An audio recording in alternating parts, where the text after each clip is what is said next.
I'd like to call this meeting to order. Okay, first item on the agenda is roll call. Staff. Attendance noted. Thank you. Next item is approval of the minutes for the Planning Commission meeting of October 26, 2015. Moved. So moved. Is there a second? Second. Oh, Any discussion? And before we begin, I'm sorry, Chair Jabs, can we also appoint an acting secretary for this meeting? Okay. Who wants to be acting secretary for the meeting? Okay, there we go, right there. That was easy. Thank you.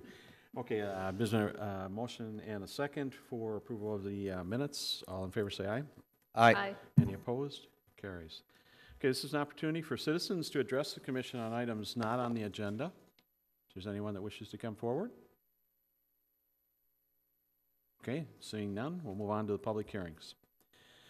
First item is consider approval of a site plan for modifications to an existing building construction for an accessory parking lot and associated variances for 6232 Lindale Avenue. Staff. Thank you, Chair Jabs. The building at 6232 Lindale Avenue has been vacant since June of this year, when the building was purchased by Contract Collection Systems and vacated by Nelvin's Paint and Body Shop.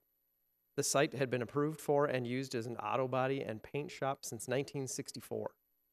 The use was approved with 3 parking stalls immediately in front of the building. These parking stalls were extending out into the public right-of-way. And beyond that, no additional outside storage of vehicles was permitted, including on the adjacent land to the north, which at the time that building was approved and constructed, that parcel was part of another parcel that has since been removed for construction of highways 62 and 35W. This parcel is the smallest, or the second smallest commercial property in the entire city. The only smaller parcel is the Seasonal Dairy Queen near 66th and Nicollet. The new property owner would like to lease the building for something other than auto body and paint work. In order to change the use of the building, the applicant must meet or approach current code requirements for the new use. This includes removing all of that parking that's currently in the public right-of-way. The applicant and the city have explored a variety of options to do that.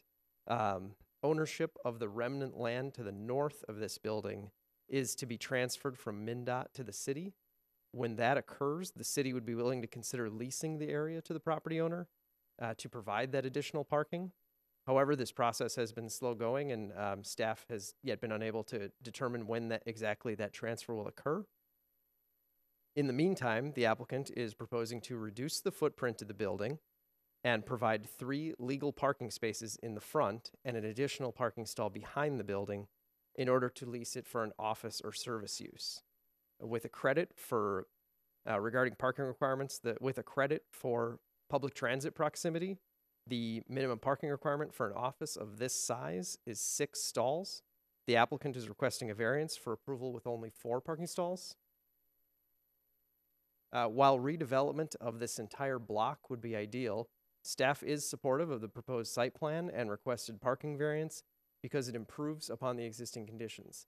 Specifically, the reduced building size and placement of large planters along Lindale Avenue will improve a dangerous situation in which parked cars hang over into the public right-of-way and utilize the sidewalk as part of the drive aisle as they exit via the property to the south. As a condition of the proposed variance from parking minimums, staff has discussed with the applicant a stipulation that will limit the use of the building to a low-intensity service or office use, such as insurance, chiropractic care, acupuncture, or other similar uses. Staff also recommends a stipulation that would later allow an administrative modification to that stipulation should that vacant lot to the north become available to be leased for additional parking. Additional information related to those requested variances can be found in your Planning Commission packet. Otherwise, that concludes the staff report. The applicant is here if you have any questions, and staff can stand for any questions as well. Okay, thank you. Anyone have any questions of staff? Okay. Hearing none. Did the applicant, this is a public hearing, so if the applicant has anything they'd like to add, this is your opportunity. Please give us your name and address, and I think you have to sign it up there too. Good evening. My name is Dean Trongard, and I am the representative for the owner, Contract Collections. Good evening, Planning Commissioner and Planning Commissioners. The only comment I'd like to add is that we have talked to MnDOT, and MnDOT has agreed to lease us the property directly to the north that would, on a month-to-month basis, until such time that the deed is transferred from MnDOT to the city of Richfield. So that is in the process, and we just talked to the MnDOT today, and MnDOT said that they would move forward on a month-to-month lease for that space. But I'm also here for any questions you may have. And then would you put additional parking spots on there, stripe them, or what are your intentions? MnDOT's comments was that they would not want us to improve the parking lot. They would not want us to put curb or gutter there, but they would be okay if we did stripe it. We'd have to work with the city on how we stripe it or how we lay it out, because I think ideally, you know, we want to do something on the back property line with a fence and with some curbing, and it would make sense to do it all at the same time. So we may just wait on that until the city actually has ownership of that parcel, and then work with the city on figuring out how we do that. But in the meantime, we would do some type of striping, I don't know if we'd have enough room to do parallel parking, but we at least would be able to get some other type of parking in there. Other questions? I'm curious how the back stall is accessed. Is there a cross-access easement from the south property, or? Yes, we would do some type of cross-access agreement with the property directly to the south of it. Okay, then in that note, I'm just curious why you're demolishing the front part of the building and adding stalls there rather than demolishing from the back and adding all 4 stalls in the back. We just thought that with the way the 6232 building extends beyond the building that to the south of it, it would be better to bring that further back off of Lindale. Okay. And that's the older part of the building as well. So in 1964, that building was built, and it was only about 30 feet long. And then they had an addition onto the building some years later, and then in the 80s, they finished a second addition. And the portion that they built in the 80s is the newer portion of the building.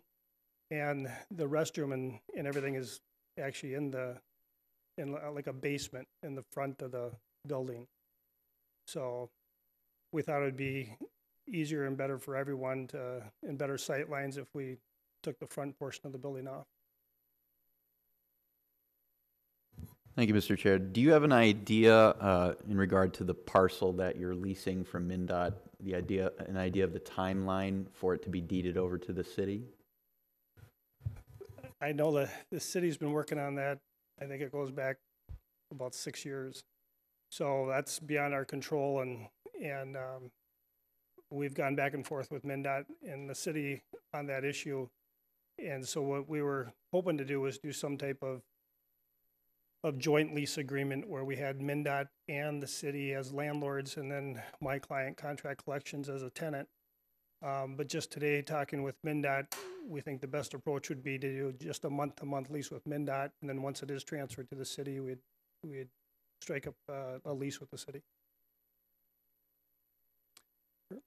My client's preference would be to purchase that property to the north, but because there's some restrictions on that and the way the transfer between MnDOT and the city, it's better for the city to lease it, because I think it's part of the Park and Rec Department's property, or it will be. Okay. Other questions? Okay, hearing none, I ask for a motion to close the hearing. Is there a second? Second. Okay, motion is second. Any discussion? Hearing none, all in favor say aye. Aye. Aye. Any opposed? Carries. Okay, so a couple of things, staff. I know this is petty, but I just want to let you know. In 5G for the portion that you send on to the city council, there's just one little typo there that I wanted to make you aware of. It's in 5G and it In says, in the city council resolution yeah, in 5G. Okay. yeah. And so it says can fall, but I think it's supposed to be and fall. I think you're absolutely correct there. Noted. Thank you. Thank you. And then one question I had also relative to that, and I may not have just paid much attention to this in the previous, but I was trying to figure out what the purpose is of 5L. And if you could just enlighten me a little bit.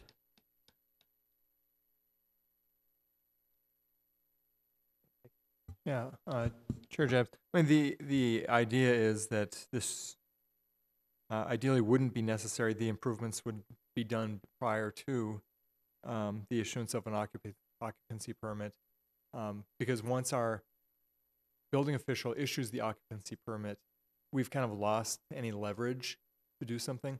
So in the event that the applicant hasn't finished work and is pressing staff, we need to get in, this 125% bond for the remaining work gives us some leverage to make sure that gets done. And more often than not, I think that winds up being is used for items like landscaping that perhaps the applicant has completed the heavy work on a building, is able to open, wants to move in. Items such as landscaping and other aesthetic items have yet to be completed, that they would then submit that escrow payment to the city. Okay. Thank you. Thanks for the clarification. Okay, so what is your wish? Do we have a motion and a second? I was just say I don't love that it's set back from the other building, but I understand that due to the constraints and the pulling out of the parking lot from the next building, that's probably necessary.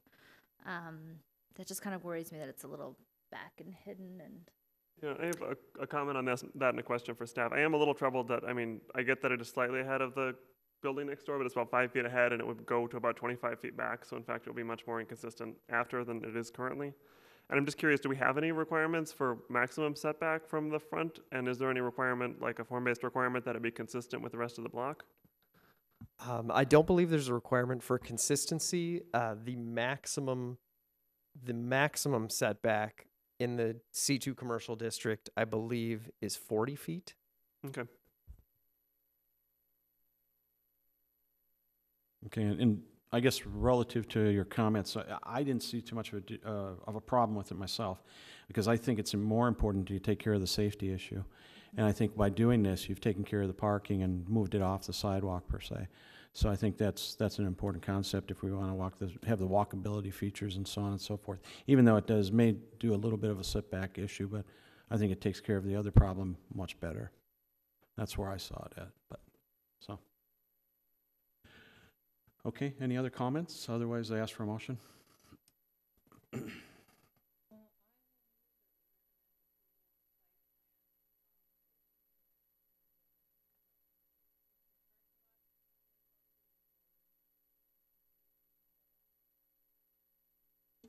Okay, do I have a second? I'll second it. Thank you. Motion and a second. Okay. Any discussion? Just one other question. Since the applicant has said that they have or will have a lease agreement with MnDOT, is it unusual to approve a variance when they have a very specific plan to not need that variance? That's why we wrote in the administrative condition that, so with the amount of parking available on the property today, we're writing in a stipulation limiting the use to those kind of low intensity officer service uses. And then at the time that property is available, whether MnDOT still owns it and they're leasing from MnDOT, whether the city owns it and they're leasing it from the city for additional parking, then administratively that stipulation can be removed, so that they would potentially be able to lease the building to a more intense commercial user. Chair Jabs, yeah, and I would just add that after having worked with MnDOT, for 20 years on various projects, I'm a little reluctant to believe that it's going to be as easy as the applicant is hoping it will be. I hope he's right, but we've been trying to get this property for several years now. We had a contract with MnDOT to provide us with the property. They're in breach of that contract.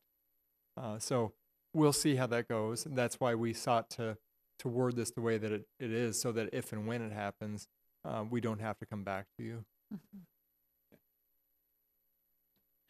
Okay, with that, anything else? Okay, all in favor, say aye. Aye. Aye. Any opposed? Carries, thank you. So good luck. Okay, moving on to any new business? Don't think so. Any old business?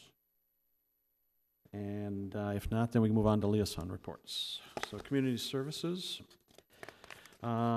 They had their meeting on the 17th. Big thing was really they didn't have a quorum, so they just had mainly discussion.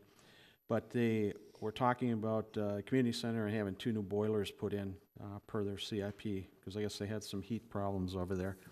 So it was a little chilly once this weather changed, and so they've done that. And then they're supposed to have some work done as well as in the HVAC system. They started work on Taft Lake, creating a new path and some fishing piers over there, part of the plan for them to redevelop it. And that partially is done now, and the rest of it will be done during the winter when they can go out on the ice. And then in the spring, there should be some new fishing piers at Taft Park for everyone to enjoy. They're also going to do a play equipment audit for all of the parks to assure that they're in compliance with all the current legislation and so on. And so that'll be going on next year. Other than that, they canceled their December meeting, and that's all that I have from that one. City Council.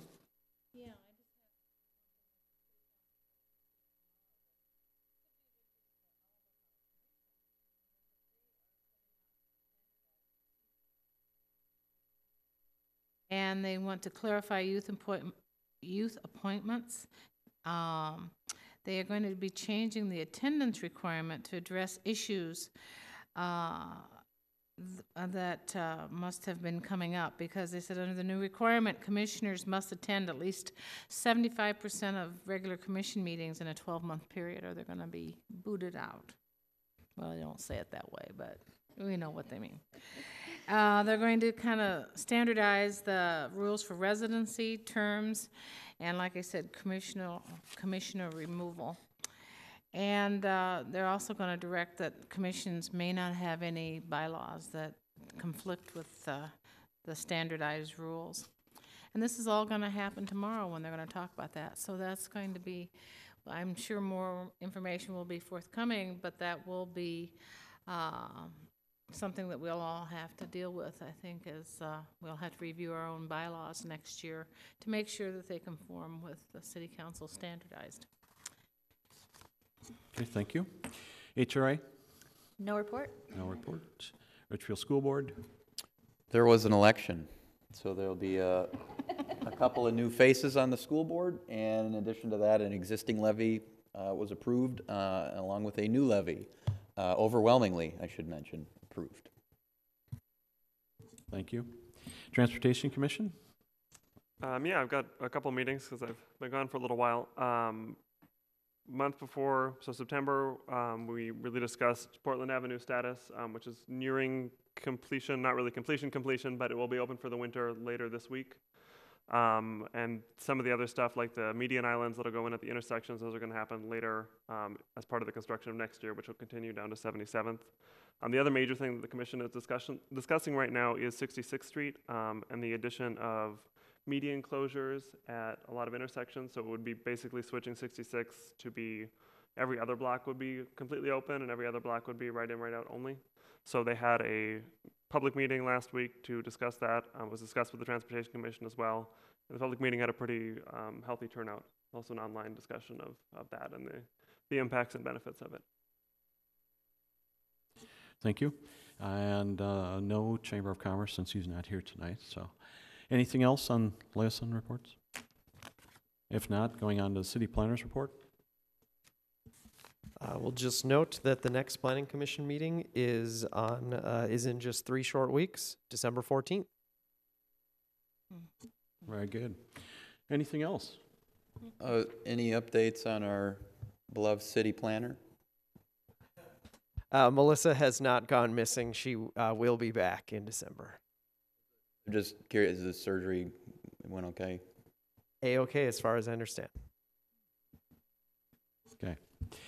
Okay, anything else? If not, someone else is going to have to make a motion to adjourn. So moved. There we go. A second? Second. All in favor, say aye. Aye. Aye. Very much. Thank you very much.